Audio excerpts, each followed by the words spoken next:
나 바람 좀 쐬고 올게. 1시간이면 돼. 남편 이도연의 목소리는 다정했지만 뒤돌아서는 그의 표정은 차가웠습니다. 동해안 외곽, 아무도 찾지 않는 절벽 주차장.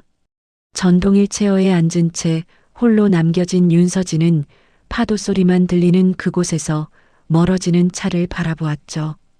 하반신 마비로 움직일 수 없는 몸, 핸드폰도 챙겨주지 않은 남편. 이건 산책이 아니라 유기였습니다. 드디어 끝났어. 보험금만 받으면 우리 새 출발이야. 차 안에서 울리는 남편과 여자의 웃음소리가 바람을 타고 희미하게 들려왔습니다. 사고 후 1년 무력한 아내를 절벽에 버리고 떠나는 남자. 그런데 그 순간 차가 완전히 사라지자 놀라운 일이 벌어졌습니다.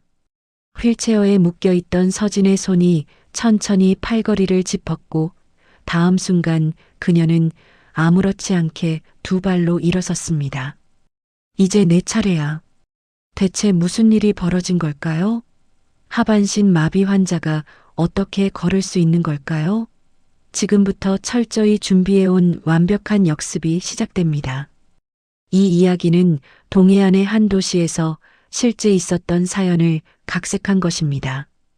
2024년 가을, 동해안 외곽 절벽 주차장. 회색빛 하늘 아래로 거친 파도가 바위를 때리는 소리만 울려 퍼지고 있었습니다. 주차장은 텅 비어 있었고 녹슨 난간 너머로는 아찔한 절벽만이 입을 벌리고 있었죠. 이곳은 관광객들도 잘 찾지 않는 외딴 곳이었습니다. 그런 곳에 전동 휠체어 한 대가 덩그러니 놓여 있었습니다. 휠체어에 앉은 여자는 윤서진, 36살이었습니다. 단정하게 묶은 머리, 창백한 얼굴, 무릎 위에 가지런히 놓인 손. 그녀의 하반신은 담요로 덮여 있었고 다리는 미동도 하지 않았습니다. 1년 전 교통사고 이후 하반신 마비 판정을 받은 그녀는 이제 혼자서는 아무것도 할 수 없는 몸이 되어 있었죠. 여보, 정말 괜찮겠어? 바람이 좀 센데. 남편 이도연이 휠체어 옆에 쪼그리고 앉아 서진의 손을 잡았습니다. 39살의 그는 단정한 정장 차림에 부드러운 미소를 짓고 있었습니다. IT 스타트업 대표라는 타이틀답게 세련된 외모와 말투를 지닌 남자였죠. 하지만 서진은 그 손길이 따뜻하지 않다는 걸 알고 있었습니다. 아니, 정확히는 알게 되었습니다. 괜찮아요. 바다가 보고 싶었어요. 서진은 힘없이 웃으며 대답했습니다. 목소리는 가늘게 떨렸고 눈빛은 초점을 잃은 듯 흐릿했습니다. 완벽한 무력자의 모습이었죠. 도연은 만족스러운 표정으로 고개를 끄덕였습니다. 그래, 날씨도 좋고 바람도 시원하니까 1시간 정도 있다 올게. 나 급한 전화 좀 받아야 해서. 핸드폰은 내가 가지고 갈게. 배터리도 없고. 도연은 서진의 가방에서 핸드폰을 꺼내 자신의 주머니에 넣었습니다. 서진은 그저 고개만 끄덕였습니다. 저항할 힘도 의지도 없어 보이는 모습이었죠. 도연은 서진의 어깨를 한번 토닥이더니 차를 향해 걸어갔습니다. 1시간이면 돼. 조금만 기다려. 차 문이 닫히는 소리가 들렸고 곧 엔진 소리가 울려 퍼졌습니다. 서진은 미동도 하지 않은 채 그 소리를 들었습니다. 차는 천천히 주차장을 빠져나갔고 엔진 소리는 점점 멀어져 갔습니다. 1분, 2분, 3분. 완전히 고요해졌습니다. 그때였습니다. 서진의 손가락이 움직였습니다. 담요를 덮고 있던 손이 천천히 휠체어 팔걸이를 짚었습니다. 그리고 그녀는 아무렇지 않게 마치 당연한 일인 것처럼 휠체어에서 일어섰습니다. 두 발로 멀쩡하게. 서진은 담요를 휠체어에 던지고 천천히 주차장을 걸었습니다. 절뚝거림도 비틀거림도 없었습니다. 그녀의 다리는 완벽하게 멀쩡했습니다. 하반신 마비라는 진단은 거짓이었습니다. 아니, 정확히는 이미 회복된 상태였습니다. 서진은 절벽 난간에 기대어 바다를 바라보았습니다. 파도는 여전히 거칠게 바위를 때리고 있었고 하늘은 잔뜩 흐려 있었습니다. 차가운 바람이 그녀의 머리카락을 흩날렸지만 서진의 표정은 담담했습니다. 분노도 슬픔도 없었습니다. 그저 차갑고 고요한 얼굴이었죠. 그녀는 주머니에서 작은 핸드폰을 꺼냈습니다. 도연이 가져간 것과는 다른 서진이 몰래 준비해둔 것이었습니다. 화면을 켜자 여러 개의 알림이 떠올랐습니다. 변호사, 보험조사관, 그리고 해경, 모두 대기 중이라는 메시지였습니다. 서진은 작은 미소를 지었습니다. 처음으로 진짜 감정이 드러난 순간이었죠. 그것은 기쁨도 안도도 아니었습니다. 그저 차가운 만족감이었습니다. 이제 시작이야. 서진은 휴대폰 화면을 터치했습니다. 녹음 파일이 자동으로 전송되기 시작했고 실시간 위치 정보가 여러 곳으로 발송되었습니다. 그녀가 6달 동안 준비해온 모든 것들이 지금 이 순간 작동하기 시작한 것입니다. 이 이야기는 1년 전으로 거슬러 올라갑니다. 2023년 가을, 서울 강남의 한 병원 중환자실.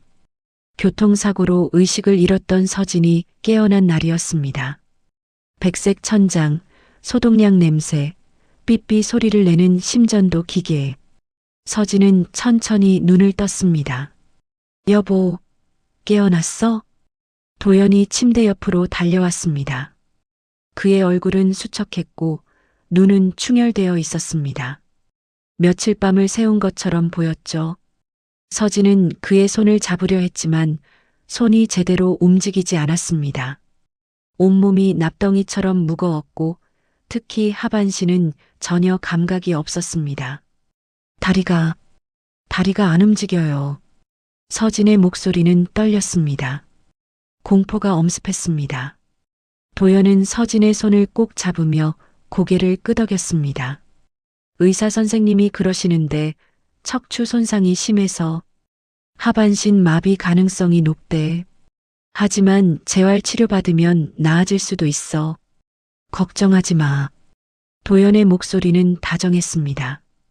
그는 서진의 이마에 키스했고 눈물까지 흘렸습니다. 서진은 그 눈물이 진심이라고 믿었습니다. 그때까지는 석 달이 지났습니다. 재활병원으로 옮긴 서진은 매일 고통스러운 물리치료를 받았습니다. 하지만 다리는 여전히 움직이지 않았고 감각도 돌아오지 않았습니다. 의사들은 고개를 저었고 도연은 점점 지쳐가는 모습을 보였습니다. 괜찮아요. 제가 이렇게 된 게 미안해요. 서진은 매번 그렇게 말했습니다. 도연은 쓴웃음을 지으며 서진의 손을 잡아주었지만 그의 눈빛은 점점 차가워지고 있었습니다. 서진은 그것을 느꼈지만 인정하고 싶지 않았습니다. 그리고 6달째 되던 날 기적이 일어났습니다. 아니, 서진에게는 기적이었지만 동시에 저주의 시작이기도 했습니다. 발가락이 움직여요. 새벽 4시 병실에서 혼자 잠들어 있던 서진은 오른발 엄지발가락이 미세하게 움직이는 것을 느꼈습니다. 희미한 감각이었지만 분명했습니다. 서진은 눈물을 흘리며 도연을 깨우려 했습니다. 하지만 도연은 병실에 없었습니다. 복도에서 전화 통화하는 소리가 들렸습니다. 도연의 목소리였습니다. 서진은 휠체어를 타고 조용히 복도로 나갔습니다. 그리고 그날 그녀의 인생이 완전히 바뀌었습니다. 응, 의사가 그러는데 평생 못 걸을 거래. 척추 손상이 너무 심해서. 도연의 목소리는 차갑고 담담했습니다. 슬픔도 안타까움도 없었습니다. 서진은 숨을 죽이고 그 통화를 들었습니다. 보험금? 당연히 나오지. 후유장애 1급이야. 10억은 나올 거야. 그리고 서진이 명의로 된 부동산도 있고 10억? 부동산? 서진의 손이 떨렸습니다. 걱정하지 마, 서희야. 조금만 기다려. 서진이는 평생 저 상태로 살 거니까 우리가 다 관리하면 돼. 법적으로 문제 없어. 서희, 박서희. 도연 회사의 이사였고 서진도 몇 번 본 적 있는 여자였습니다. 늘씬한 몸매에 화려한 외모, 도연 옆에서 늘 웃고 있던 여자. 사랑해, 서희야. 조금만 참아. 곧 우리 둘만의 시간이 올 거야. 통화가 끊겼습니다. 서진은 휠체어에 앉은 채 그 자리에 얼어붙었습니다. 발가락이 움직인다는 기쁨은 순식간에 사라졌고 그 자리를 차가운 공포와 분노가 채웠습니다. 도연은 서진이 회복되기를 바라지 않았습니다. 아니, 오히려 평생 그 상태로 있기를 바라고 있었습니다. 보험금과 재산을 위해, 그리고 박서희와의 미래를 위해. 서진은 조용히 병실로 돌아왔습니다. 침대에 누워 천장을 바라보며 그녀는 결심했습니다. 발가락이 움직인다는 사실을 숨기기로, 회복되고 있다는 사실을 절대 들키지 않기로, 그리고 완벽하게 준비한 다음 도연과 박서희에게 진짜 지옥을 보여주기로. 다음 날부터 서진의 연기가 시작되었습니다. 서진의 연기는 완벽했습니다. 발가락이 움직인 그날 이후로도 그녀는 매일 아침 물리치료실에 갔고 치료사의 지시에 따라 무기력하게 다리를 맡겼습니다.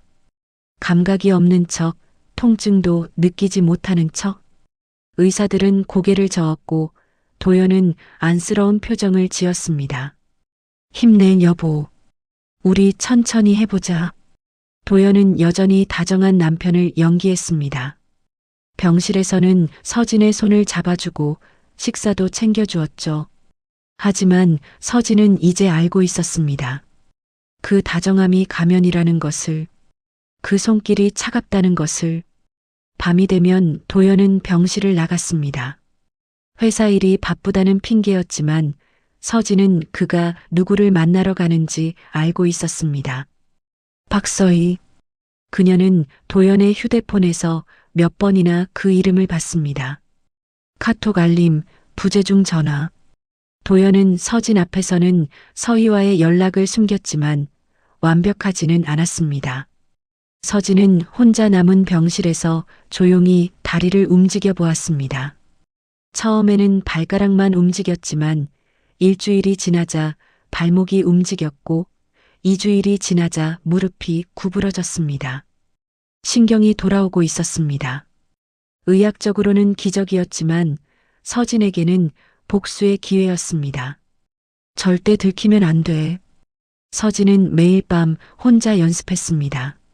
침대에서 일어나 병실 바닥을 걷고 다시 침대로 돌아와 무기력한 환자가 되는 연습. 근육이 굳지 않도록 스트레칭을 하고 힘이 빠지지 않도록 운동을 했습니다. 모두 도연이 없는 밤 시간에만. 한 달이 지났을 무렵 서진은 이미 혼자 걸을 수 있게 되어 있었습니다. 하지만 아무도 몰랐습니다. 의사도 간호사도 그리고 도연도. 윤서진 환자분, 오늘 검사 결과가 나왔는데요. 담당 의사는 차트를 보며 고개를 저었습니다. 척추 손상 부위가 생각보다 심각합니다. 자연 회복은 거의 불가능해 보이고 평생 휠체어 생활을 하셔야 할 것 같습니다. 서진은 눈물을 흘렸습니다. 완벽한 연기였습니다. 도연은 그녀의 어깨를 안으며 위로했지만 서진은 그의 입가에 스치는 미세한 미소를 놓치지 않았습니다. 만족. 그것이 도연이 느끼는 감정이었습니다.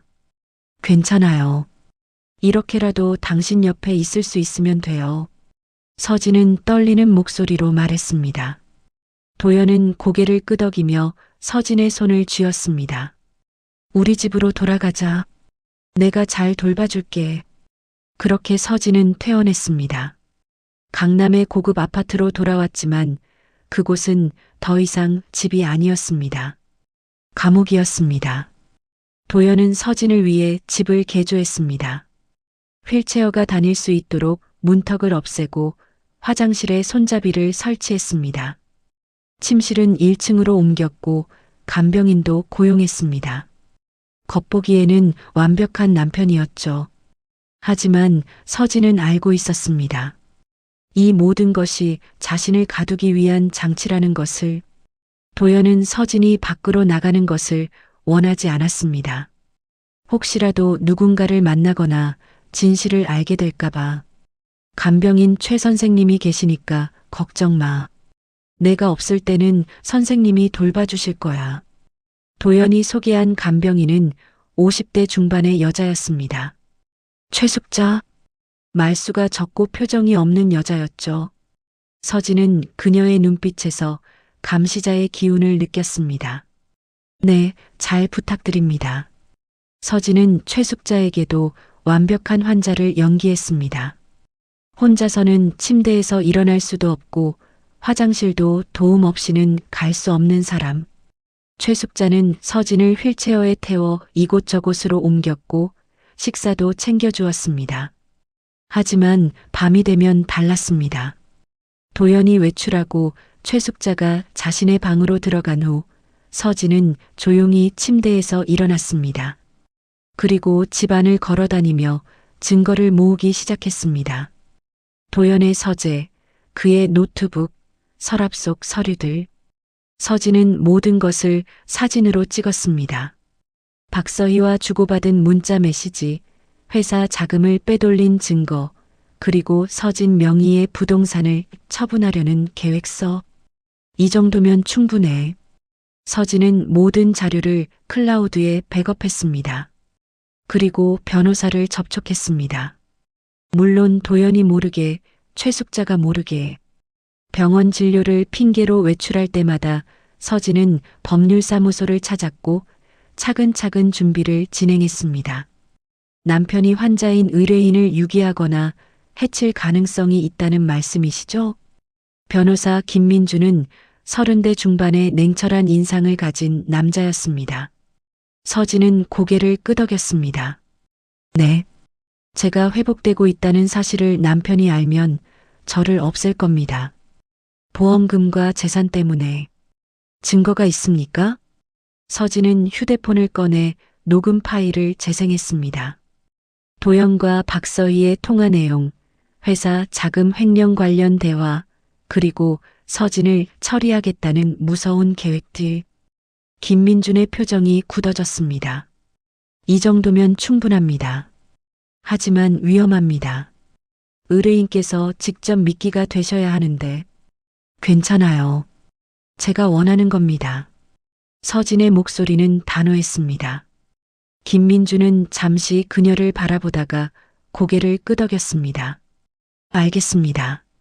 해경과 경찰에 미리 연락해 두겠습니다. 의뢰인의 위치를 실시간으로 추적할 수 있도록 GPS도 준비하겠습니다. 고맙습니다. 서진은 집으로 돌아왔습니다. 도연은 여전히 다정한 남편 역할을 하고 있었지만 서진은 이제 그에 가면 뒤를 꿰뚫어 보고 있었습니다. 여보, 요즘 표정이 많이 안 좋아 보여. 힘들어? 도연이 저녁 식사를 하며 물었습니다. 서진은 힘없이 웃으며 고개를 저었습니다. 아니에요. 그냥 이렇게 당신한테만 짐이 되는 것 같아서요. 무슨 소리야? 우리 부부잖아. 도연은 서진의 손을 잡았습니다. 하지만 그의 휴대폰 화면에는 박서희에게서 온 문자가 떠 있었습니다. 오늘 밤에 봐. 보고 싶어. 서진은 그 문자를 보았지만 아무 말도 하지 않았습니다. 도연은 식사를 마치고 곧 외출 준비를 했습니다.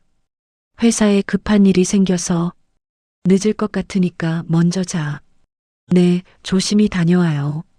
서진은 휠체어에 앉은 채 도연을 배웅했습니다. 문이 닫히고 차 소리가 멀어졌습니다. 서진은 최숙자가 자신의 방으로 들어간 것을 확인한 후 조용히 침대에서 일어났습니다. 그리고 도연의 서재로 향했습니다. 그곳에는 도연이 숨겨둔 서류들이 있었습니다. 서진은 서랍을 열고 하나하나 확인했습니다.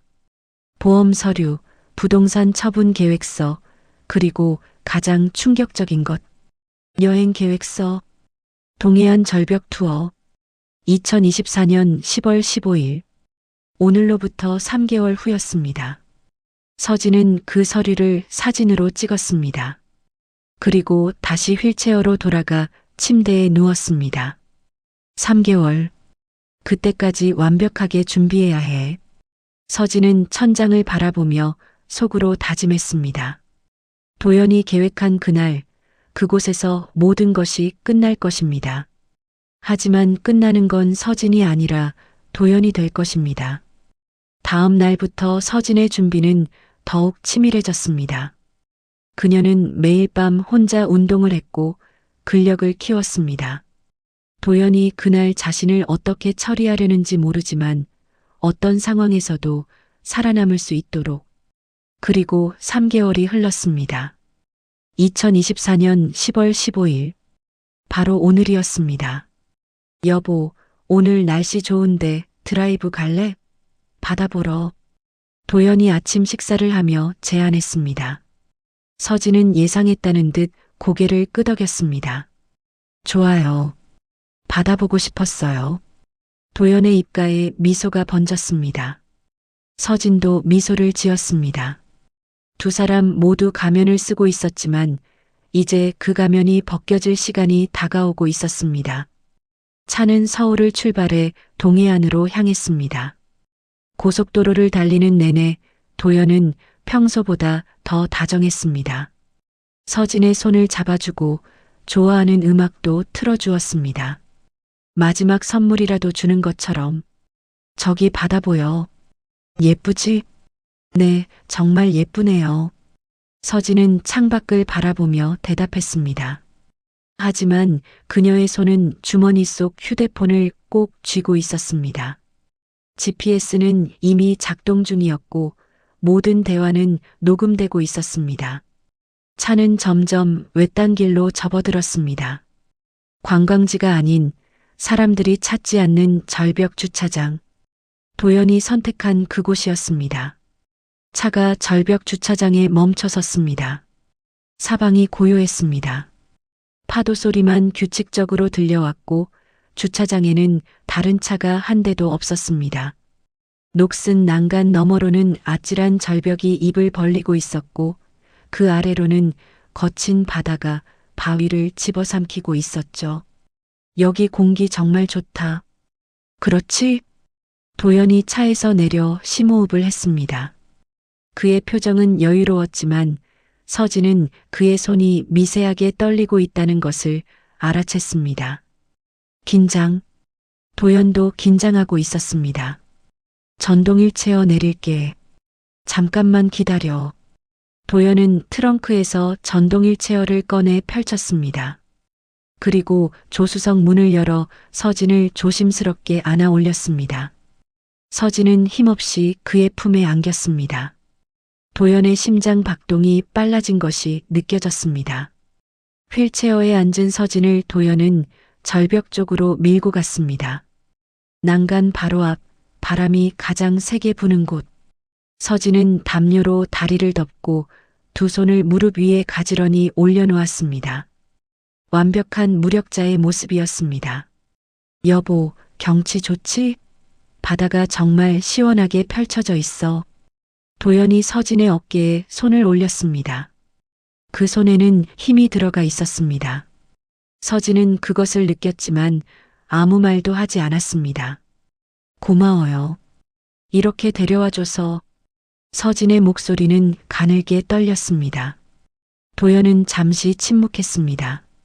그리고 천천히 입을 열었습니다. 여보, 미안해. 나 급한 전화를 받아야 해서. 회사에서 긴급 회의가 잡혔대. 1시간 정도 걸릴 것 같아. 지금요? 여기서요? 서진은 놀란 표정으로 도연을 올려다봤습니다. 도연은 미안한 듯 고개를 끄덕였습니다. 미안해. 정말 급한 일이야. 1시간이면 돼. 여기서 바람 좀 쐬고 있어. 날씨도 좋고. 하지만 여보, 저 혼자. 괜찮아. 여기 안전하고 경치도 좋잖아. 금방 올게. 도연은 서진의 가방에서 휴대폰을 꺼냈습니다. 서진이 평소 사용하던 것이었습니다. 핸드폰 배터리가 거의 없네. 내가 차에 가져가서 충전해 놓을게.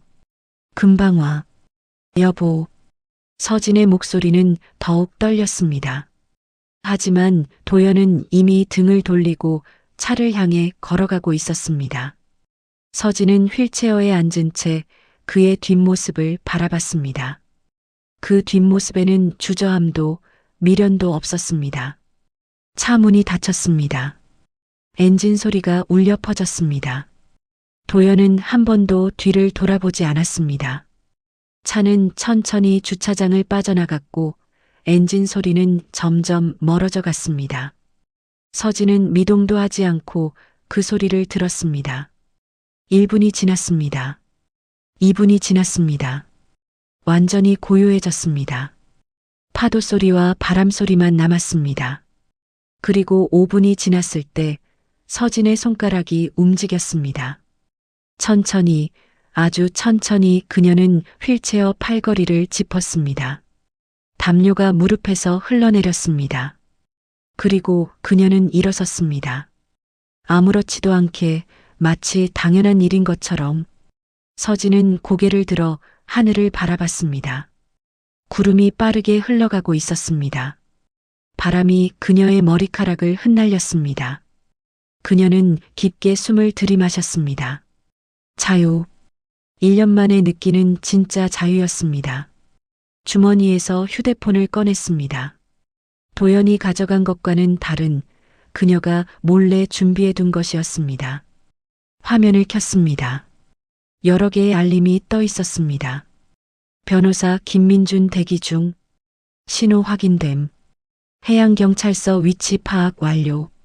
준비 완료. 보험조사팀 현장 증거 수집 준비 완료. 서진은 통화 버튼을 눌렀습니다. 2번의 신호음 후 김민준의 목소리가 들렸습니다. 의뢰인님, 괜찮으십니까? 네. 계획대로 진행됐습니다. 서진의 목소리는 차갑고 침착했습니다. 1년간 준비해온 순간이었습니다. 녹음 파일 전송 확인했습니다. 이도현 씨가 의뢰인을 이곳에 유기한 정황이 명확합니다. GPS 기록도 완벽하고요. 차량 블랙박스는요? 제가 3개월 전에 몰래 설치해드린 것 기억하시죠? 오늘 아침부터 지금까지 모든 대화와 상황이 녹화됐습니다. 서진은 작게 웃었습니다. 완벽했습니다. 도연은 자신이 완벽한 계획을 세웠다고 믿었겠지만 서진의 계획이 더 완벽했습니다. 해경은 언제 움직입니까? 지금 출동 중입니다. 15분 내로 도착할 겁니다. 의뢰인께서는 안전한 곳으로 이동해 주세요. 알겠습니다. 통화를 끊고 서진은 주차장을 천천히 걸었습니다. 휠체어를 뒤로 한 채 2발로 1년 만에 제대로 걷는 것이었지만 그녀의 걸음은 안정적이었습니다. 매일 밤 혼자 연습한 결과였습니다. 주차장 입구 쪽에는 작은 정자가 있었습니다. 서진은 그곳으로 걸어가 앉았습니다. 그리고 휴대폰을 다시 꺼내 파일을 열었습니다. 도연과 박서희의 대화 녹음, 회사 자금 횡령 증거, 보험 사기 계획서, 모든 것이 정리되어 있었습니다. 1년이었어. 1년 동안 준비했어. 서진은 혼잣말을 했습니다. 그녀의 목소리에는 감정이 실려 있지 않았습니다.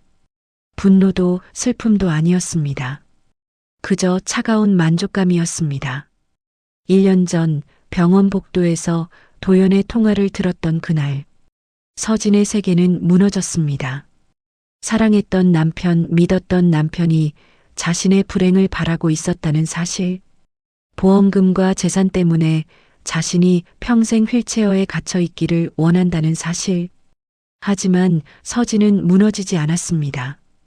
대신 차갑게 계산하기 시작했습니다. 어떻게 하면 도연을 완벽하게 무너뜨릴 수 있을까? 어떻게 하면 그가 쌓아온 모든 것을 한순간에 빼앗을 수 있을까? 그리고 답은 간단했습니다. 도연이 원하는 대로 해주는 것. 완벽한 무력자가 되어주는 것.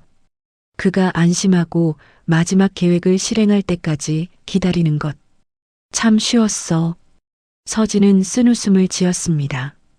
도연은 너무 자신만만했습니다. 서진이 의심할 거라고는 생각하지 못했습니다. 아니, 설령 의심한다 해도 하반신 마비 환자가 무엇을 할 수 있겠느냐고 생각했겠죠. 하지만 서진은 할 수 있었습니다. 밤마다 일어나 걷는 연습을 했고 도연의 모든 움직임을 감시했습니다. 그의 서류를 몰래 확인했고 대화를 녹음했습니다. 변호사를 만나고 경찰과 협조했습니다. 그리고 오늘 마침내 도연이 함정에 걸어 들어왔습니다. 멀리서 사이렌 소리가 들려왔습니다. 해양경찰이었습니다. 서진은 자리에서 일어나 절벽 쪽을 바라봤습니다. 휠체어는 여전히 그곳에 있었습니다. 바람에 담요만 펄럭이고 있었죠. 의뢰인님, 김민준이 차에서 내려 달려왔습니다. 그의 뒤로 해양경찰 2명이 따라왔습니다. 괜찮으십니까? 다친 곳은 없으십니까? 네, 괜찮습니다. 서진은 담담하게 대답했습니다. 해양경찰은 현장을 확인하기 시작했습니다. 휠체어, 절벽, 그리고 주변 상황. 모든 것이 증거가 되었습니다. 이도연 씨는 어디로 갔습니까? 서울로 돌아갔을 겁니다. 아마 회사나 박서희 씨가 있는 곳으로. 서진은 차분하게 설명했습니다. 해양경찰은 고개를 끄덕이며 무전으로 연락을 취했습니다. 서울경찰에 연락했습니다. 이도연 씨를 추적 중입니다. 고맙습니다. 서진은 김민준을 바라봤습니다. 그는 서류 가방에서 파일을 꺼냈습니다. 오늘 수집한 증거들입니다. 차량 블랙박스 영상, GPS 기록, 통화 녹음, 그리고 의뢰인께서 그동안 모아오신 자료들까지 합치면 이도연 씨는 유기죄, 살인미수, 보험사기 미수, 횡령 등 여러 혐의로 기소될 겁니다. 박서희는요? 공범으로 처리될 가능성이 높습니다. 통화 녹음에서 그녀가 계획에 적극적으로 가담한 정황이 나타나니까요. 서진은 고개를 끄덕였습니다. 박서희, 도연의 내연녀이자 공범. 그녀도 마땅히 대가를 치러야 했습니다. 의뢰인님, 이제 어떻게 하시겠습니까? 병원에 가셔야 할 것 같은데요. 아니요. 전 괜찮습니다. 서진은 고개를 저었습니다. 그녀는 정자에서 일어나 다시 절벽 쪽으로 걸어갔습니다.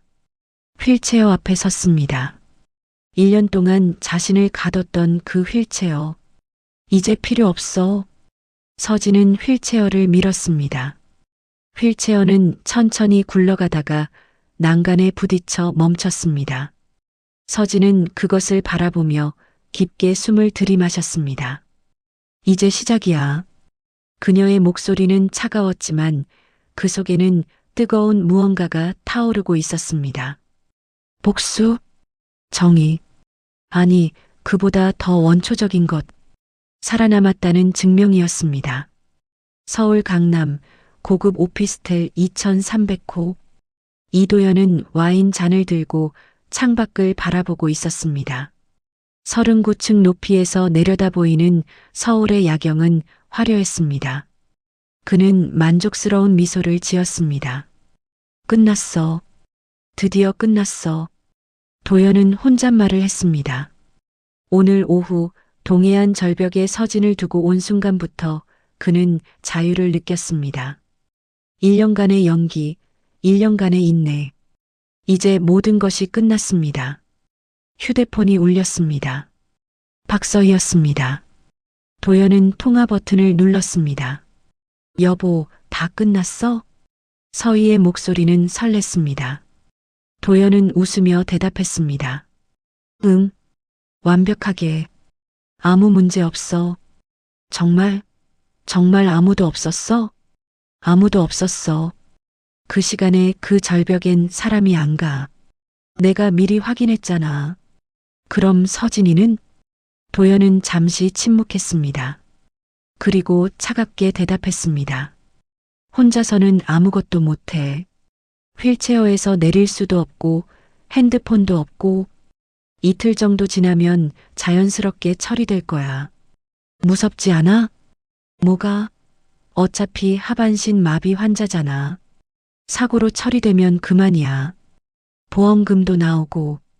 도연의 목소리에는 죄책감이라곤 찾아볼 수 없었습니다. 서인은 잠시 망설이다가 물었습니다. 그럼 언제 만나? 오늘은 좀 그렇고 내일 만나자. 회사 일 정리하고. 알았어. 사랑해. 나도. 통화가 끊겼습니다. 도연은 다시 와인 잔을 들어 한 모금 마셨습니다. 부드럽고 달콤한 맛이 입안에 퍼졌습니다. 승리의 맛이었습니다. 그는 소파에 앉아 노트북을 열었습니다. 회사 업무를 확인해야 했습니다. 아니, 정확히는 서진 명의로 된 재산을 처분하는 절차를 확인해야 했습니다. 변호사와 이미 상의가 끝난 상태였습니다. 하반신 마비 환자의 재산 관리는 배우자가 할 수 있다. 법적으로 문제 없어. 변호사의 말이 떠올랐습니다. 도연은 서진이 사고 직후 자신에게 재산관리 위임장을 작성해 준 것이 얼마나 다행인지 모르겠다고 생각했습니다. 물론 서진은 사랑과 믿음으로 그 서류에 도장을 찍었겠지만 바보 같은 여자. 도연은 비웃었습니다. 서진은 너무 착했습니다. 너무 순진했습니다. 그래서 이용하기 쉬웠습니다. 사실 도연이 서진과 결혼한 것도 계산이었습니다. 서진의 부모님이 남긴 강남 아파트와 부동산, 그리고 10억 원대의 예금. 도연은 그것이 필요했습니다.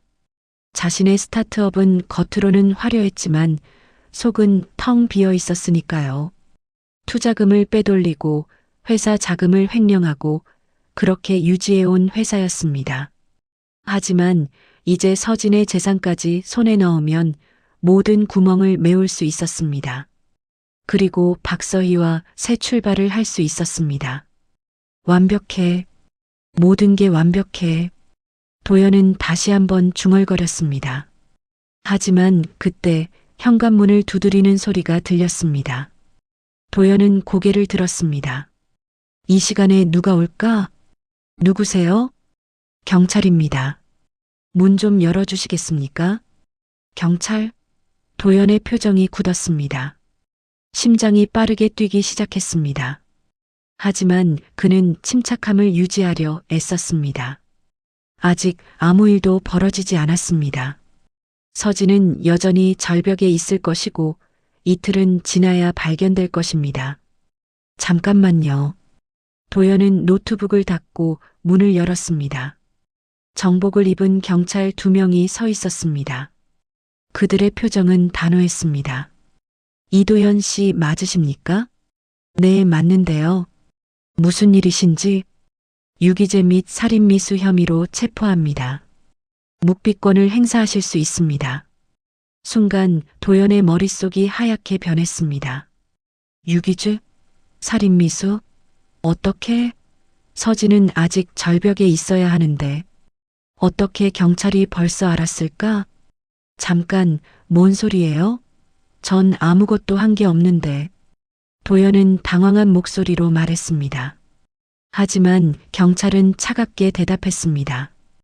윤서진 씨가 직접 고소했습니다. 그리고 충분한 증거가 있습니다. 서진이가? 그게 무슨... 서진이는 하반신 마비 환자라고요. 혼자서는 아무것도 못해요. 아닙니다. 윤서진 씨는 현재 정상적으로 걷고 있습니다. 도연의 눈이 커졌습니다. 걷고 있다? 서진이? 말도 안 되는 소리였습니다. 서진은 분명 하반신 마비였습니다. 의사들도 그렇게 말했고 1년 동안 휠체어에만 있었습니다. 그럴 리가 없어요. 서진이는 못 걸어요. 저한테 물어보세요. 제가 1년 동안 간병했다고요. 간병이 아니라 감금이었죠. 그리고 오늘 유기까지 했습니다. 경찰은 수갑을 꺼냈습니다. 도연은 뒤로 물러섰습니다. 아니에요. 전 그냥 급한 전화를 받으러 잠깐 차로 간 거예요. 금방 돌아갈 생각이었어요. 차량 블랙박스에 모든 대화가 녹음되어 있습니다. 그리고 당신이 윤서진 씨의 핸드폰을 가져간 것, GPS 기록으로 당신이 서울까지 돌아온 것 모두 확인됐습니다. 도연의 얼굴이 창백해졌습니다. 블랙박스? 그는 자신의 차에 블랙박스가 있다는 것을 알고 있었습니다. 하지만 그것은 앞만 찍는 것이었습니다. 차 안 대화까지 녹음될 거라고는 생각하지 못했습니다. 이도연 씨, 동행하시죠. 경찰이 다가왔습니다. 도연은 손을 뿌리치려 했지만 다른 경찰이 그를 붙잡았습니다. 차가운 수갑이 손목에 채워졌습니다. 잠깐만요. 변호사 좀 불러야겠어요. 경찰서에서 하시면 됩니다. 도연은 끌려가듯 오피스텔을 나섰습니다. 복도에는 이웃 주민들이 구경하고 있었습니다. 수군거리는 소리가 들렸습니다. 저 사람 회사 대표 아니야? 수갑 차고 끌려가네. 무슨 일 있나 봐. 도연은 고개를 숙였습니다. 수치심이 밀려왔습니다. 하지만 그것보다 더 큰 것은 공포였습니다. 서진이 걷고 있다는 사실. 그것이 의미하는 것은 하나였습니다. 서진이가 알고 있었어. 처음부터. 도연은 엘리베이터 안에서 중얼거렸습니다. 경찰은 아무 대답도 하지 않았습니다. 1층에 도착하자 경찰차가 대기하고 있었습니다. 도연은 차에 태워졌고 차는 곧 출발했습니다. 창밖으로 화려한 강남의 야경이 흘러갔습니다.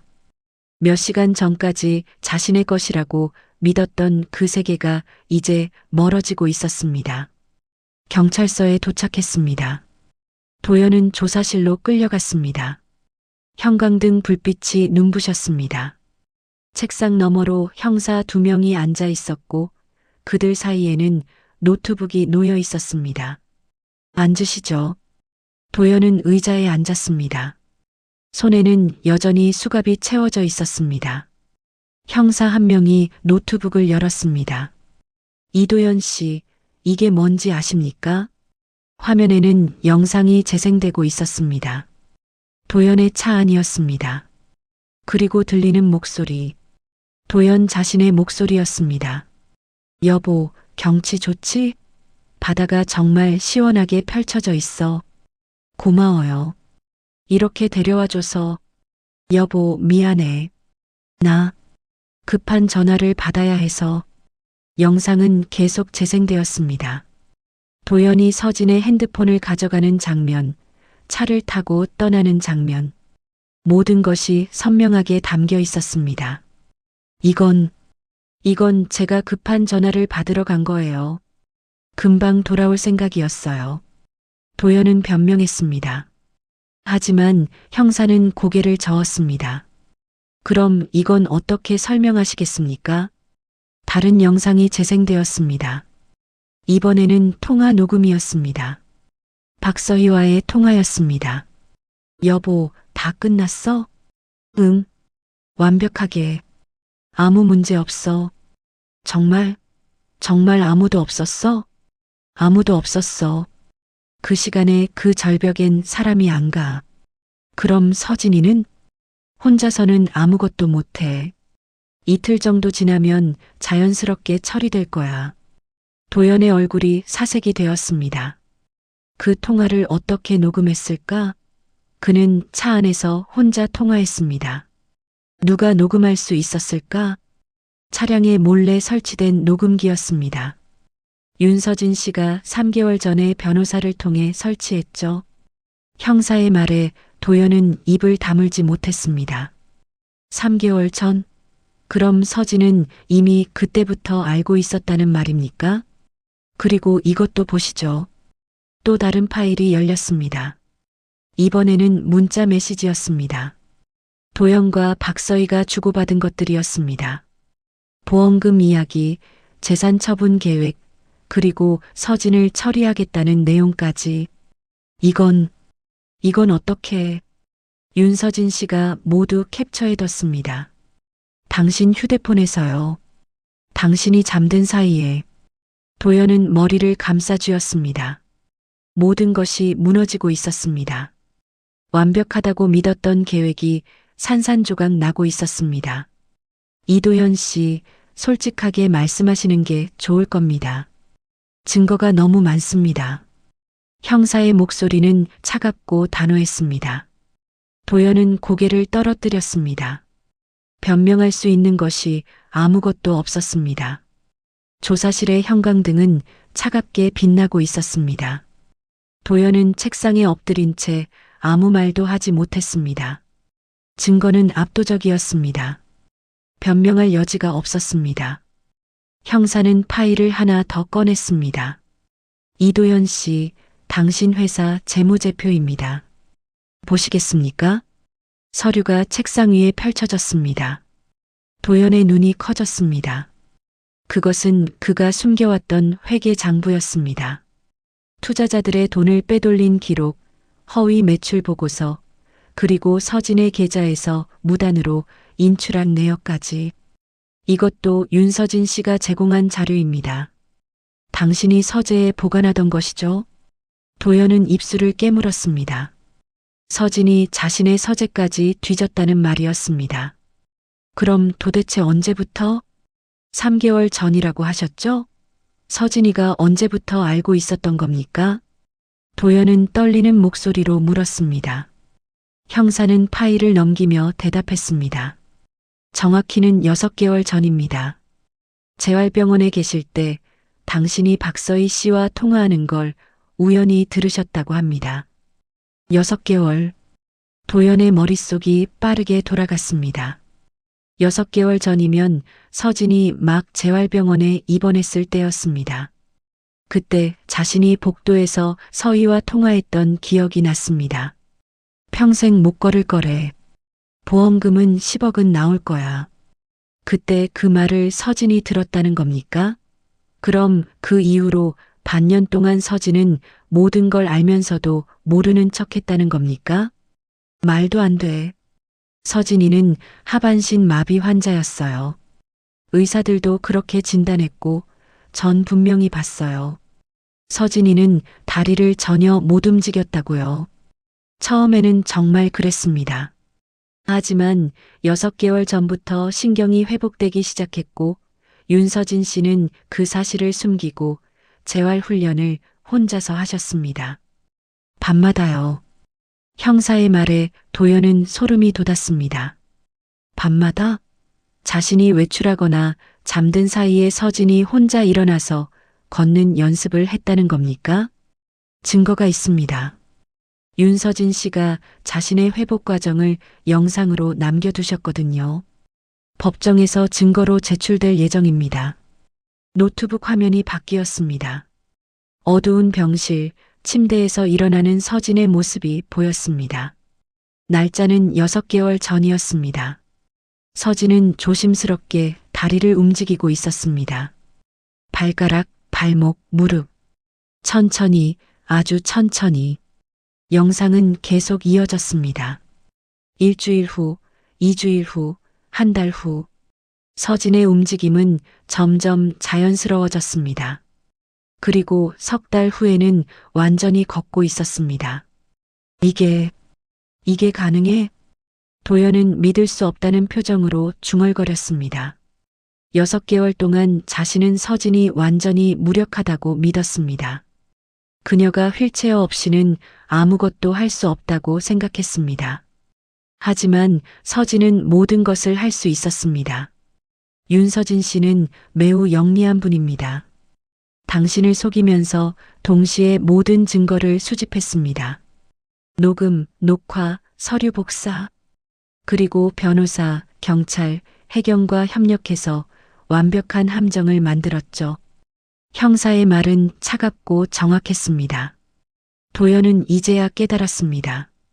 자신이 사냥꾼이 아니라 사냥감이었다는 것을, 서진이 만든 함정에 자신이 걸어 들어갔다는 것을, 그럼 오늘도, 오늘 절벽에 서진을 두고 간 것도 당연히 윤서진 씨가 계획한 것입니다.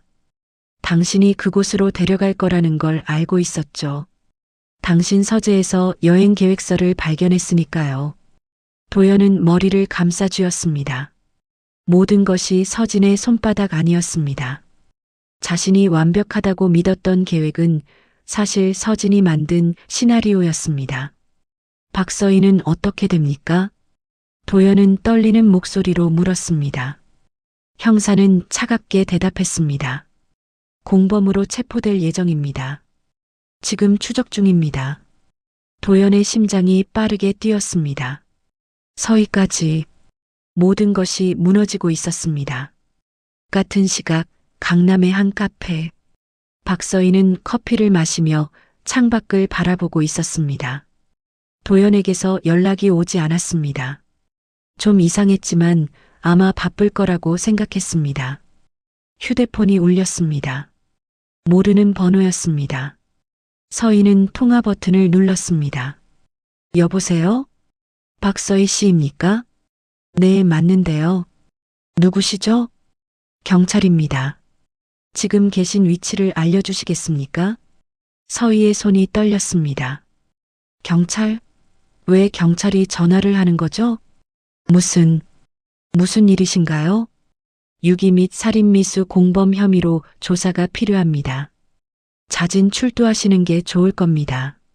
서희는 휴대폰을 떨어뜨릴 뻔했습니다. 살인미수? 공범?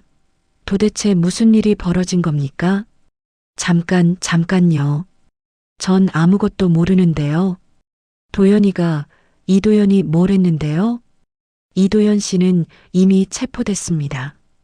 박서희 씨도 관련 정황이 있으니 출두해 주시기 바랍니다. 전화가 끊겼습니다. 서희는 창백한 얼굴로 자리에서 일어났습니다. 주변 사람들이 그녀를 쳐다봤지만 신경 쓸 여유가 없었습니다. 그녀는 카페를 뛰쳐나가 택시를 잡았습니다. 어디로 가시겠습니까? 공항이요. 빨리요. 서희는 떨리는 목소리로 말했습니다. 도망쳐야 했습니다. 도연이 체포됐다면 자신도 위험했습니다. 하지만 택시가 출발하자마자 앞을 경찰차 2대가 가로막았습니다. 박서희 씨, 차에서 내려주시겠습니까? 경찰이 차 문을 열었습니다. 서희는 뒤로 물러나려 했지만 다른 경찰이 그녀를 붙잡았습니다. 나요. 전 아무것도 안 했어요. 통화 녹음과 문자 메시지가 모두 확보됐습니다. 이도현 씨와 공모한 정황이 명백합니다. 서희는 수갑이 채워졌습니다. 그녀는 비명을 질렀지만 소용없었습니다. 주변 사람들이 휴대폰을 꺼내 촬영하기 시작했습니다. 서희는 고개를 숙인 채 경찰차에 실렸습니다. 경찰서 조사실. 서희는 도연과 마주 앉게 되었습니다. 두 사람은 서로를 바라봤지만 아무 말도 할 수 없었습니다. 모든 것이 끝났습니다. 박서희 씨, 이도연 씨와 어떤 관계입니까? 연인 관계입니다. 서희는 작은 목소리로 대답했습니다. 형사는 고개를 끄덕이며 파일을 펼쳤습니다. 그럼 윤서진 씨를 유기하는 계획에 대해 알고 계셨습니까? 전 그냥. 서희는 말을 잇지 못했습니다. 도연은 고개를 들어 그녀를 바라봤습니다. 서희의 눈에 눈물이 고였습니다. 미안해, 도연아. 나 못 가. 서희야. 전 몰랐어요. 도연이가 그렇게까지 할 줄은 몰랐어요. 서희는 형사를 바라보며 말했습니다. 형사는 고개를 저었습니다. 통화 녹음에서 박서희 씨가 적극적으로 가담한 정황이 나타납니다. 이틀 정도 지나면 자연스럽게 처리될 거야라는 이도현 씨의 말에 박서희 씨는 무섭지 않아? 라고 물었죠. 그리고 사랑해라고 답했습니다. 서희의 얼굴이 창백해졌습니다. 그 통화를 녹음당했다는 겁니까? 전 그냥 도연이를 사랑했을 뿐이에요. 윤서진 씨한테 직접 뭘 한 건 아니에요. 공범입니다. 계획을 알고 있었고 동의했으며 이후에도 계속 연락을 주고받았습니다.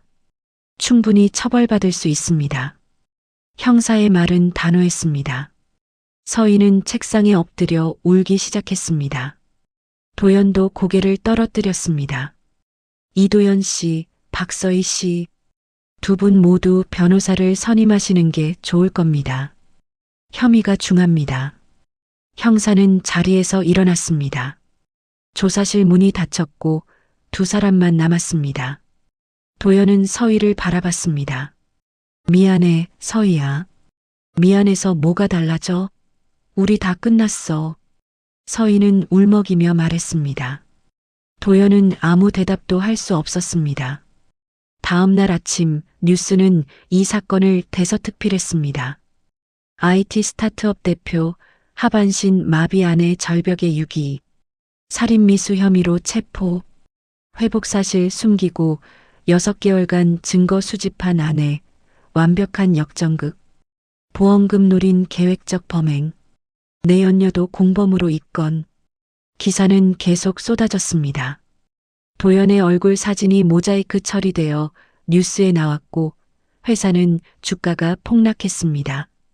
투자자들은 분노했고 직원들은 충격에 빠졌습니다. 도연이 쌓아온 모든 것이 하루아침에 무너졌습니다. 명예, 재산, 자유, 그리고 미래. 사건 발생 3일 후 서울중앙지방검찰청. 윤서진은 변호사 김민중과 함께 검사실로 향했습니다. 복도를 걷는 그녀의 걸음은 안정적이었습니다. 더 이상 휠체어도 목발도 필요 없었습니다. 그녀는 자신의 두 발로 당당하게 걷고 있었습니다. 긴장되십니까? 김민준이 물었습니다. 서진은 고개를 저었습니다. 아니요. 오히려 후련합니다. 오늘은 피해자 진술을 녹취하는 자리입니다. 편하게 사실대로만 말씀하시면 됩니다. 알겠습니다. 두 사람은 검사실 문을 열고 들어갔습니다. 책상 뒤에는 40대 중반으로 보이는 여성 검사가 앉아 있었습니다. 그녀는 서진을 보자 자리에서 일어나 악수를 청했습니다. 윤서진 씨, 만나서 반갑습니다. 저는 이 사건을 담당하는 검사 최은정입니다. 반갑습니다. 서진은 그녀의 손을 잡았습니다. 최은정 검사는 서진을 자세히 바라봤습니다. 직접 뵈니 더 놀랍습니다. 정말 하반신 마비였다는 게 믿기지 않네요. 의학적으로는 회복 가능한 케이스였습니다. 다만 제가 그 사실을 숨겼을 뿐이죠. 6개월이나 숨기셨다고요. 보통 사람은 못합니다. 최은정 검사는 감탄하며 자리에 앉았습니다. 서진과 김민준도 마주 앉았습니다. 그럼 시작하겠습니다. 먼저 사건 당일인 2024년 10월 15일 상황부터 말씀해 주시겠습니까? 서진은 천천히 입을 열었습니다. 그날 아침 남편 이도연은 평소보다 다정했습니다.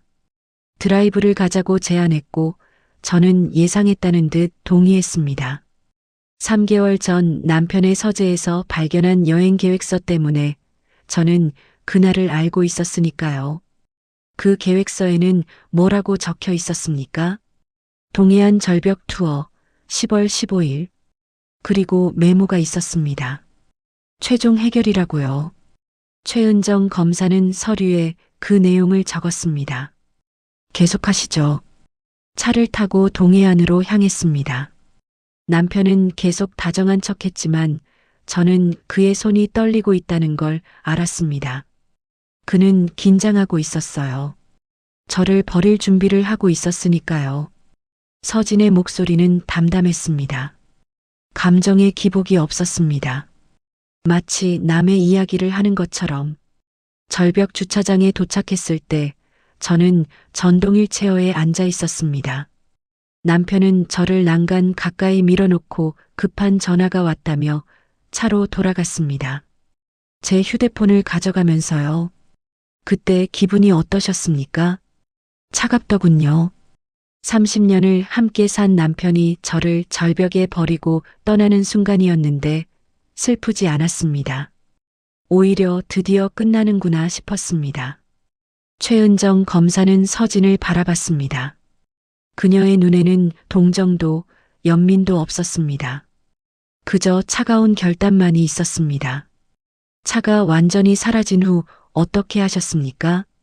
5분 정도 기다렸습니다. 남편이 정말 떠났는지 확인하기 위해서요. 그리고 휠체어에서 일어났습니다. 제가 준비해둔 휴대폰으로 변호사님과 혜경에 연락했고 녹음 파일과 GPS 정보가 자동으로 전송되도록 설정해뒀습니다. 대단하십니다. 그런 준비를 언제부터 하신 겁니까? 3개월 전부터입니다. 남편의 계획을 알게 된 후부터 변호사님과 함께 모든 것을 준비했습니다. 김민준이 끼어들었습니다. 의뢰인께서는 매우 치밀하게 준비하셨습니다. 차량 블랙박스 설치, 녹음기 설치, 서류 복사, GPS 추적 시스템, 그리고 해경 및 경찰과의 사전 협조까지요. 최은정 검사는 고개를 끄덕였습니다. 윤서진 씨, 그럼 이제 처음으로 돌아가겠습니다. 6개월 전 재활병원에서 무슨 일이 있었는지 말씀해 주시겠습니까? 서진은 잠시 침묵했습니다. 그리고 천천히 입을 열었습니다. 6개월 전 어느 새벽 저는 발가락이 움직이는 걸 느꼈습니다. 기적이었죠. 의사들은 평생 못 걸을 거라고 했는데 신경이 회복되고 있었으니까요. 기뻤겠습니다. 네, 처음에는요. 남편을 깨우려고 했습니다. 하지만 남편은 병실에 없었어요. 복도에서 전화 통화를 하고 있더군요. 서진의 목소리가 미세하게 떨렸습니다. 처음으로 감정이 드러나는 순간이었습니다. 저는 휠체어를 타고 복도로 나갔습니다. 그리고 들었습니다. 남편이 다른 여자와 통화하는 걸요. 박서희 씨였습니까? 네. 남편은 그녀에게 말했습니다.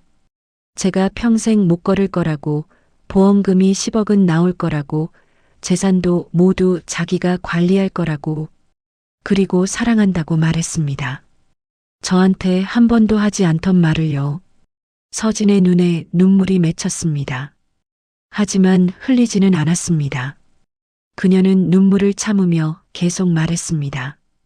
그 순간 깨달았습니다. 남편은 제가 회복되기를 바라지 않는다는 것을, 아니, 오히려 평생 그 상태로 있기를 원한다는 것을, 돈 때문에요. 그래서 회복 사실을 숨기기로 결심하신 겁니까? 네. 그날부터 저는 완벽한 환자 연기를 시작했습니다. 낮에는 물리치료를 받으며 아무 반응도 보이지 않았고, 밤에는 혼자 일어나 걷는 연습을 했습니다.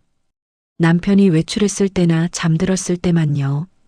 최은정 검사는 서류를 넘기며 물었습니다. 힘들지 않으셨습니까? 6개월이나 거짓말을 하며 사는 게 힘들었습니다.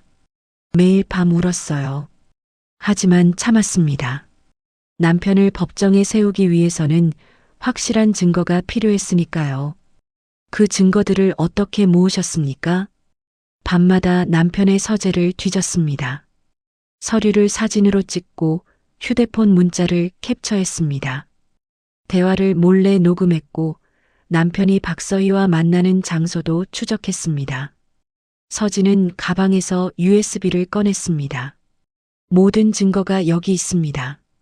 통화 녹음 파일 32개, 문자 메시지 캡처 206개, 회사 횡령 증거 서류 53장, 그리고 남편이 작성한 살해 계획서까지요. 최은정 검사는 USB를 받아들었습니다. 그녀의 표정이 굳어졌습니다. 살해 계획서요? 네. 남편은 저를 절벽에 유기하는 것만으로는 부족하다고 생각했나 봅니다. 만약 제가 살아남으면 어떻게 할지 계획까지 세워뒀더군요. 서진은 또 다른 서류를 꺼냈습니다. 그것은 도연이 직접 손으로 쓴 메모였습니다. 플랜 A 절벽 유기 후 자연사 처리, 플랜 B 생존 시 가스 사고로 위장, 플랜 C 계단 낙상 사고로 처리. 최은정 검사는 그 메모를 읽으며 한숨을 쉬었습니다. 믿을 수 없네요. 이런 계획을 세울 사람이 평범한 회사 대표였다니. 돈 앞에서는 누구나 괴물이 될 수 있습니다. 서진의 목소리는 차갑고 단호했습니다. 윤서진 씨, 남편에게 하고 싶은 말이 있습니까? 최은정 검사가 물었습니다. 서진은 잠시 생각하다가 대답했습니다. 없습니다. 이미 끝났으니까요. 다만 한 가지 후회되는 게 있다면 그 사람을 사랑했던 시간들입니다. 30년이란 시간이 아깝네요. 이해합니다. 그럼 박서희 씨에게는요? 그녀도 마찬가지입니다. 다만 그녀가 법의 심판을 받기를 바랍니다. 저를 조롱하고 모욕했으니까요. 서진은 또 다른 녹음 파일을 재생했습니다. 박서희의 목소리가 들렸습니다. 도연아, 서진이 그 꼴로 평생 살 거 생각하니까 우습다. 휠체어 탄 채로 우리 결혼식에도 와야 하나? 웃음소리가 이어졌습니다. 도연의 웃음이었습니다. 그럴 리 없어. 그 전에 처리될 테니까. 최은정 검사는 얼굴을 찌푸렸습니다. 이 정도면 충분합니다. 두 사람 모두 중형을 받을 겁니다. 고맙습니다. 서진은 고개를 숙였습니다. 최은정 검사는 서류를 정리하며 말했습니다. 윤서진 씨, 법정에서 뵙겠습니다. 증인으로 출석해 주셔야 합니다. 알겠습니다. 서진과 김민준은 검사실을 나왔습니다. 복도를 걸으며 김민준이 물었습니다. 힘드셨죠?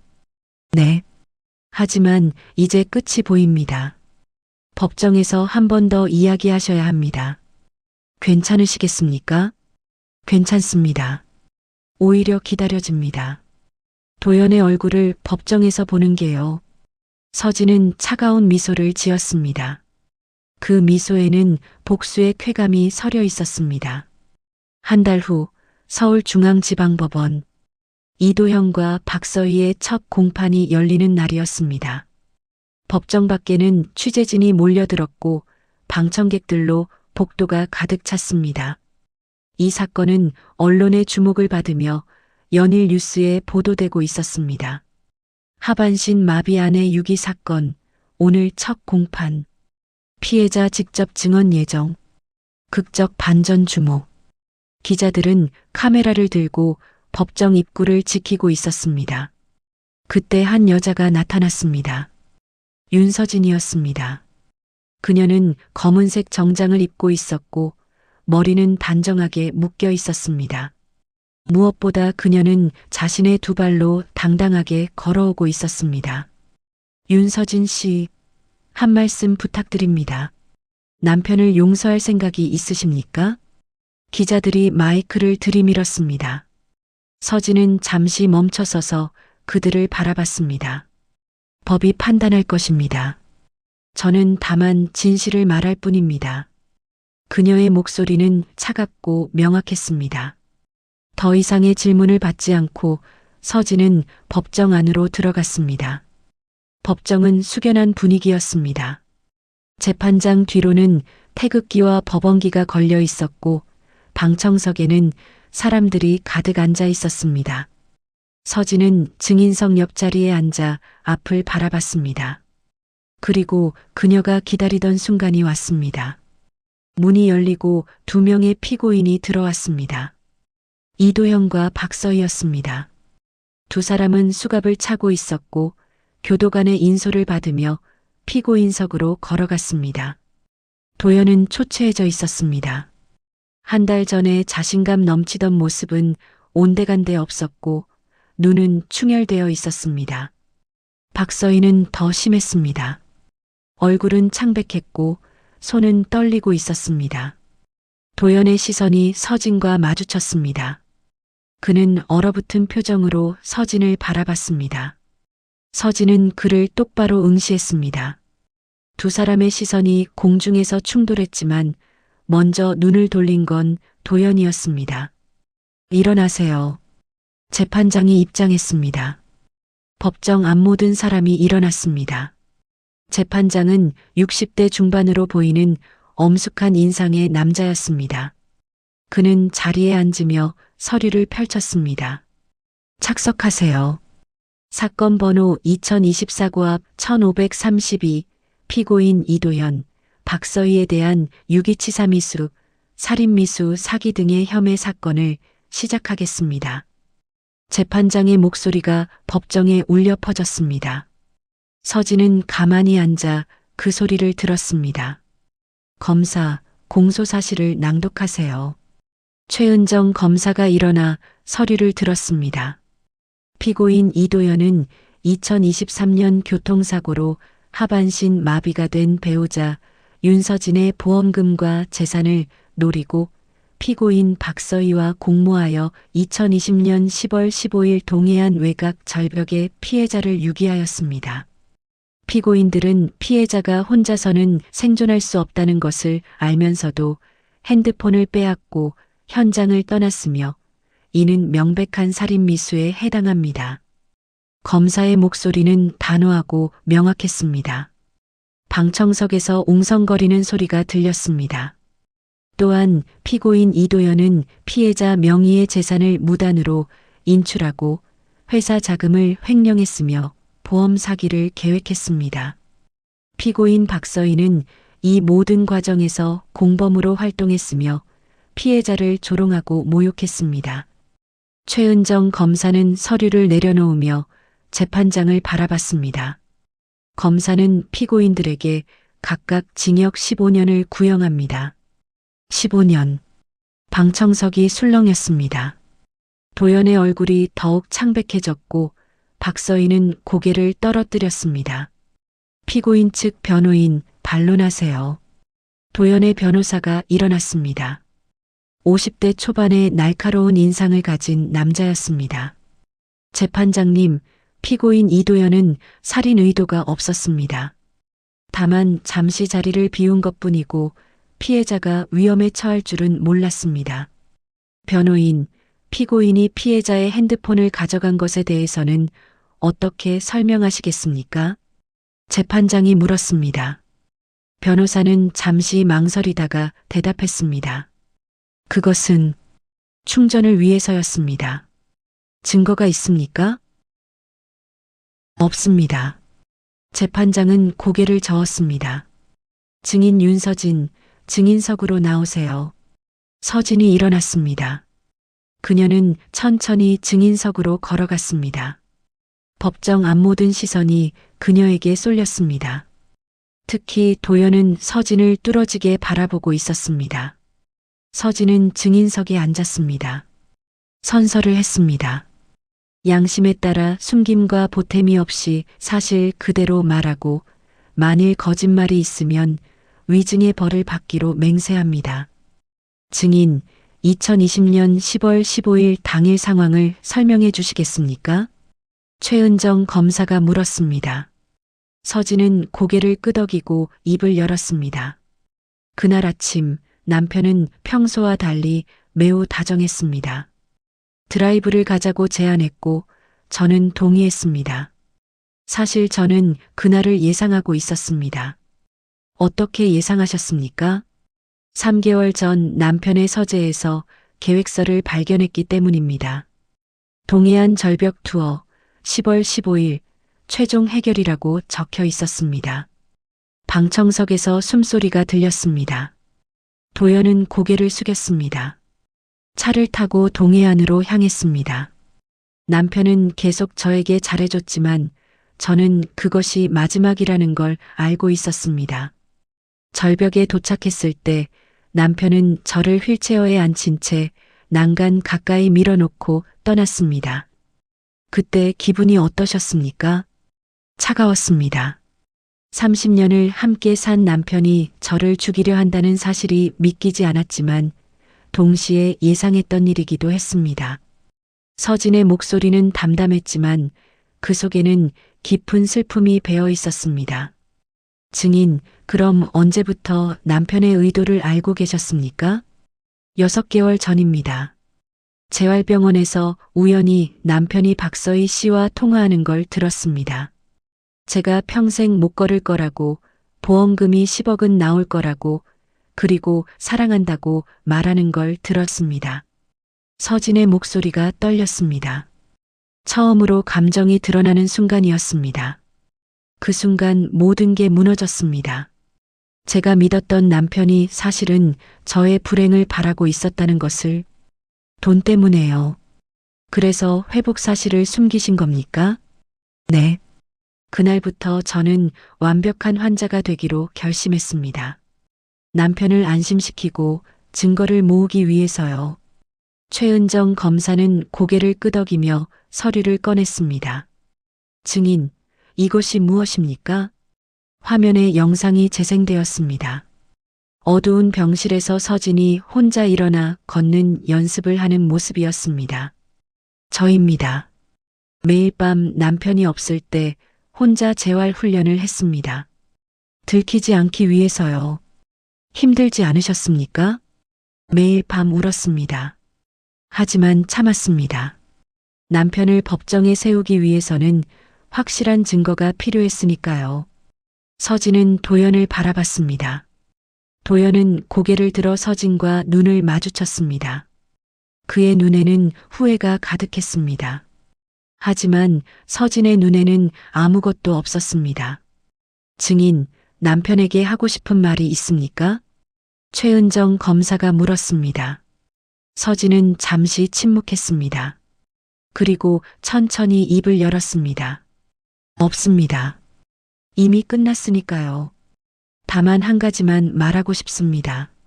서진은 도연을 똑바로 바라보며 말했습니다. 여보, 아니 이도연 씨. 당신이 저를 죽이려 했을 때 저도 당신에 대한 모든 감정이 죽었습니다. 이제 당신은 제게 아무것도 아닙니다. 그저 범죄자일 뿐입니다. 도연의 눈에 눈물이 고였습니다. 하지만 서진은 표정 하나 변하지 않았습니다. 증인 박서희 씨에 대해서는 어떻게 생각하십니까? 그녀도 공범입니다. 죄를 조롱하고 모욕했으며 남편의 범죄를 도왔습니다. 마땅히 처벌받아야 합니다. 서진의 목소리는 단호했습니다. 박서희는 고개를 들어 서진을 바라봤지만 서진은 그녀를 쳐다보지도 않았습니다. 이상입니다. 최은정 검사는 자리에 앉았습니다. 재판장은 서류를 넘기며 말했습니다.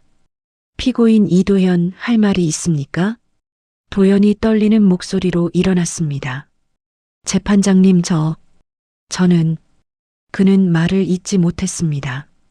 서진을 바라보며 눈물을 흘렸습니다. 미안해, 서진아. 정말 미안해. 하지만 서진은 아무 반응도 보이지 않았습니다. 도연은 무릎을 꿇으며 울부짖었습니다. 제발 용서해줘. 내가 미쳤었어. 돈 때문에 정신을 잃었어. 피고인, 자리로 돌아가세요. 재판장이 말했습니다. 교도관이 도연을 일으켜 세웠습니다.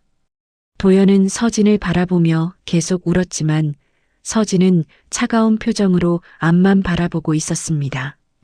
오늘 공판은 여기서 마치겠습니다. 다음 공판일은 2주 후입니다. 재판장의 추가 울렸습니다. 법정이 술렁였습니다. 서진은 증인석에서 일어나 법정을 나섰습니다. 기자들이 다시 몰려들었지만 그녀는 아무 말도 하지 않고 그냥 지나쳤습니다. 복도에서 김민준이 기다리고 있었습니다. 수고하셨습니다. 완벽했습니다. 고맙습니다. 서진은 작게 미소 지었습니다. 그것은 승리의 미소가 아니었습니다. 그저 해방감이었습니다. 그로부터 2개월 후 서울중앙지방법원 최종 선고 공판일이었습니다. 법정은 첫 공판 때와 마찬가지로 방청객과 취재진으로 가득 찼습니다. 이 사건은 전국적인 관심을 받으며 사회적 파장을 일으키고 있었습니다. 윤서진은 이번에도 검은색 정장을 입고 법정에 들어섰습니다. 그녀의 걸음은 안정적이었고 표정은 담담했습니다. 지난 2개월 동안 그녀는 수많은 인터뷰 요청을 받았지만 모두 거절했습니다. 오직 법정에서만 말하겠다고 했습니다. 일어나세요. 재판장이 입장했습니다. 모두가 일어났고 재판장은 자리에 앉으며 서류를 펼쳤습니다. 그의 표정은 엄숙했습니다. 착석하세요. 피고인 이도현, 박서희에 대한 최종 선고를 시작하겠습니다. 재판장의 목소리가 법정에 울려 퍼졌습니다. 서진은 가만히 앉아 피고인석을 바라봤습니다. 도현과 박서희는 2개월 전보다 더욱 초췌해져 있었습니다. 도현은 머리가 반백이 되어 있었고 박서희는 눈이 푹 꺼져 있었습니다. 먼저 사건의 경위를 정리하겠습니다. 피고인 이도현은 2023년 교통사고로 하반신 마비가 된 배우자 윤서진의 보험금과 재산을 노리고 피고인 박서희와 공모하여 계획적으로 범행을 저질렀습니다. 재판장은 서류를 넘기며 계속 말했습니다. 피고인들은 피해자가 회복 가능성이 있음에도 불구하고 오히려 그녀가 평생 장애인으로 살기를 바랐으며 이를 위해 적극적으로 방해했습니다. 또한 피해자를 절벽에 유기하여 살해하려 했고 이는 명백한 살인미수에 해당합니다. 방청석에서 웅성거리는 소리가 들렸습니다. 재판장은 손을 들어 조용히 하라는 신호를 보냈습니다. 뿐만 아니라 피고인 이도현은 피해자 명의의 재산 6억 원을 무단으로 인출했고 회사 자금 12억 원을 횡령했으며 보험 사기를 계획했습니다. 피고인 박서희는 이 모든 과정에서 공범으로 활동했으며 피해자를 조롱하고 모욕했습니다. 재판장은 도현을 바라봤습니다. 피고인 이도현, 일어나세요. 도현이 떨리는 몸으로 일어났습니다. 그의 얼굴은 창백했고 입술은 바짝 말라 있었습니다. 피고인은 30년간 함께 살아온 배우자를 돈 때문에 죽이려 했습니다. 이는 인간으로서 해서는 안 될 가장 비열한 범죄입니다. 게다가 피해자가 장애인이라는 약점을 이용했다는 점에서 더욱 악질적입니다. 재판장의 목소리는 단호했습니다. 법원은 피고인 이도현에게 유기치사미수, 살인미수, 사기, 횡령 등의 죄목으로 징역 18년을 선고합니다. 18년. 방청석이 술렁였습니다. 도현은 그 자리에 주저앉았습니다. 변호사가 그를 일으켜 세웠지만 그는 넋이 나간 표정이었습니다. 피고인 박서희, 일어나세요. 박서희가 떨리는 다리로 일어났습니다. 그녀는 이미 울고 있었습니다. 피고인은 타인의 배우자와 부적절한 관계를 맺었을 뿐 아니라 피해자를 죽이는 계획에 적극 가담했습니다. 또한 피해자를 조롱하고 모욕하며 정신적 고통을 가했습니다. 재판장은 서류를 내려놓으며 말했습니다. 법원은 피고인 박서희에게 유기치사미수 방조, 살인미수 방조 등의 죄목으로 징역 10년을 선고합니다. 10년. 박서희는 비명을 질렀습니다. 재판장님, 저는 직접 한 게 없어요. 그냥 알고만 있었을 뿐이에요. 피고인, 조용히 하세요. 알고 있었다는 것 자체가 공범입니다. 더구나 피고인은 통화해서 무섭지 않아? 라고 물으며 범행을 묵인했고 사랑해라고 말하며 격려까지 했습니다. 재판장의 말에 박서희는 더 이상 항변하지 못했습니다. 그녀는 그 자리에 주저앉아 울기 시작했습니다. 또한 피고인들에게 피해자에 대한 손해배상으로 각각 5억 원씩 총 10억 원을 지급하라 명합니다. 재판장은 추를 들었습니다. 이상으로 선고를 마치겠습니다. 추가 내려쳤습니다. 모든 것이 끝났습니다.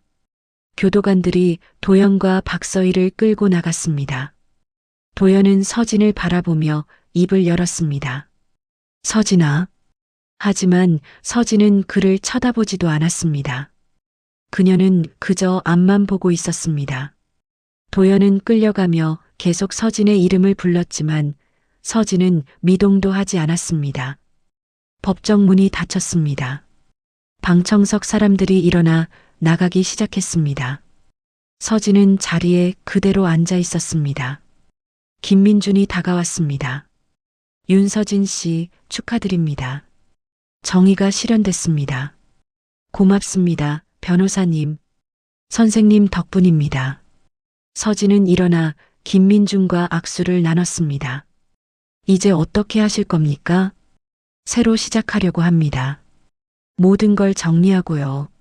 좋은 선택이십니다. 과거는 과거로 남겨두시고 앞으로 나아가세요. 네, 그렇게 하겠습니다. 서진은 법정을 나섰습니다. 복도에는 여전히 기자들이 기다리고 있었습니다. 윤서진 씨, 소감 한 말씀 부탁드립니다. 남편을 용서하실 생각은 없으십니까? 앞으로의 계획은 어떻게 되십니까? 서진은 잠시 멈춰 섰습니다. 그리고 처음으로 기자들의 질문에 답했습니다. 남편이었던 사람은 이제 저에게 아무 의미가 없습니다. 다만 법이 제대로 작동했다는 것에 감사합니다. 그리고 저처럼 고통받는 분들이 있다면 꼭 싸우시기 바랍니다. 포기하지 마시고요. 서진의 목소리는 담담하지만 힘이 있었습니다. 저는 이제 새로운 삶을 시작하려고 합니다. 과거는 과거로 남겨두고 제 두 발로 걸어갈 겁니다. 감사합니다. 그녀는 더 이상 질문을 받지 않고 법원을 나섰습니다. 가을 햇살이 따사로웠습니다. 서진은 계단을 내려가며 깊게 숨을 들이마셨습니다. 끝났어. 드디어 끝났어. 그녀는 혼잣말을 했습니다. 1년 반이라는 시간. 교통사고로 하반신 마비가 되고 남편의 배신을 알게 되고 6개월간 연기를 하고 증거를 모으고 마침내 법정에 세우기까지 긴 시간이었습니다. 하지만 이제 끝났습니다. 도연은 18년 동안 감옥에 있을 것이고 박서희는 10년 동안 갇혀 있을 것입니다. 그들이 빼앗으려 했던 서진의 재산은 고스란히 그녀에게 돌아왔고 손해배상금까지 받게 되었습니다. 서진은 주차장으로 걸어갔습니다. 그곳에는 그녀가 새로 산 차가 있었습니다. 도연과 함께 탔던 차는 이미 처분했습니다. 모든 과거를 지우고 싶었으니까요. 차에 시동을 걸며 서진은 내비게이션을 켰습니다. 목적지는 동해안이었습니다. 그곳, 도연이 자신을 버렸던 절벽.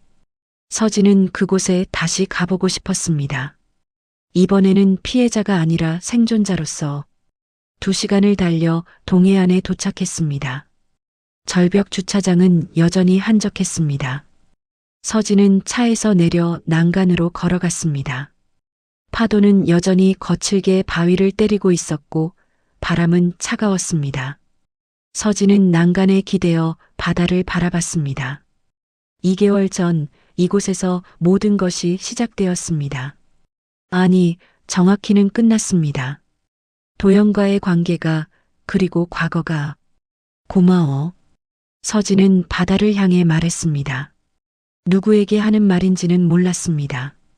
자신에게일 수도 있고 도와준 사람들에게일 수도 있었습니다. 아니면 그저 살아남았다는 사실에 대한 감사일 수도 있었습니다. 휴대폰이 울렸습니다. 화면을 보니 병원에서 온 문자였습니다. 윤서진님, 재활치료 최종 검사 결과 모든 수치가 정상입니다. 완치 판정 드립니다. 축하드립니다. 서진은 미소를 지었습니다. 완치. 의학적으로도 법적으로도 그리고 마음으로도 이제 완전히 끝났습니다. 그녀는 주머니에서 무언가를 꺼냈습니다. 도연이 준 결혼 반지였습니다. 30년 전 그가 무릎 꿇고 끼워줬던 그 반지. 서진은 잠시 그것을 바라보다가 바다를 향해 던졌습니다. 반지는 햇빛을 받아 반짝이며 공중으로 날아갔고 파도 속으로 사라졌습니다. 과거도 함께 사라지는 것 같았습니다. 이제 시작이야. 서진은 그녀가 절벽에서 처음 일어났을 때 했던 말을 다시 했습니다. 하지만 이번에는 의미가 달랐습니다. 복수가 아니라 새로운 삶의 시작이었습니다. 그녀는 차로 돌아가 시동을 걸었습니다. 내비게이션 목적지를 새로 설정했습니다. 서울이 아니었습니다. 그녀가 어릴 적 살았던 제주도였습니다. 부모님의 고향이자 행복했던 기억이 있는 곳. 거기서 다시 시작하자. 서진은 혼잣말을 하며 출발했습니다. 차는 절벽을 떠나 해안도로를 달리기 시작했습니다. 창밖으로 펼쳐진 바다는 푸르고 넓었습니다. 석 달 후 제주도. 서진은 작은 카페를 열었습니다. 새로운 시작이라는 이름의 카페였습니다. 바다가 보이는 곳에 자리 잡은 그곳은 조용하고 평화로웠습니다. 어서 오세요. 서진은 손님을 맞으며 미소 지었습니다. 진심 어린 미소였습니다. 그녀는 이제 행복했습니다. 과거는 과거로 남겨두고 현재를 살고 있었습니다.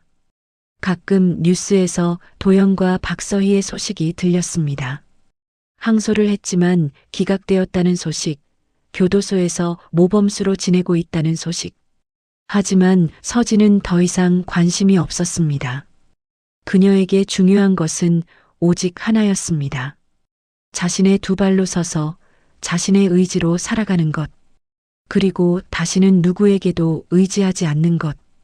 어느 날 저녁 카페 문을 닫고 서진은 바다를 바라보며 커피를 마셨습니다. 석양이 바다를 붉게 물들이고 있었습니다. 아름다웠습니다. 살아남았어. 그리고 이겼어. 서진은 속삭였습니다. 그것은 승리의 선언이 아니었습니다. 생존의 확인이었습니다. 그녀는 도연이 만든 지옥에서 살아남았고 자신의 힘으로 새로운 삶을 만들었습니다. 휴대폰이 울렸습니다. 김민준 변호사였습니다. 윤서진 씨 손해배상금이 모두 입금됐습니다. 확인해 보세요. 고맙습니다, 변호사님. 잘 지내고 계신가요? 네, 아주 잘 지내고 있습니다. 제주도 생활이 마음에 들어요. 다행이네요. 가끔 연락드리겠습니다. 네, 감사합니다. 전화를 끊고 서진은 계좌를 확인했습니다. 10억 원이 입금되어 있었습니다. 큰 돈이었지만 그녀에게는 단순한 돈이 아니었습니다. 그것은 정이었고 보상이었으며 새로운 시작의 미천이었습니다. 서진은 카페를 나와 바닷가를 걸었습니다. 파도가 발을 적셨지만 차갑지 않았습니다. 그녀는 신발을 벗고 맨발로 모래를 밟았습니다. 1년 반 전만 해도 상상할 수 없었던 일이었습니다. 감사합니다. 서진은 하늘을 향해 말했습니다. 누구에게 하는 말인지는 몰랐습니다. 하지만 감사했습니다. 살아남았다는 것에, 걸을 수 있다는 것에, 그리고 다시 시작할 수 있다는 것에 달이 떠올랐습니다. 밝고 둥근 보름달이었습니다. 서진은 달을 바라보며 걸었습니다. 그녀의 그림자가 길게 늘어졌습니다. 혼자였지만 외롭지 않았습니다. 이제 그녀의 이야기는 끝났습니다. 피해자의 이야기가 아니라 생존자의 이야기로. 그리고 새로운 장이 시작되었습니다. 윤서진 36살. 그녀의 진짜 인생이 이제 막 시작된 것입니다.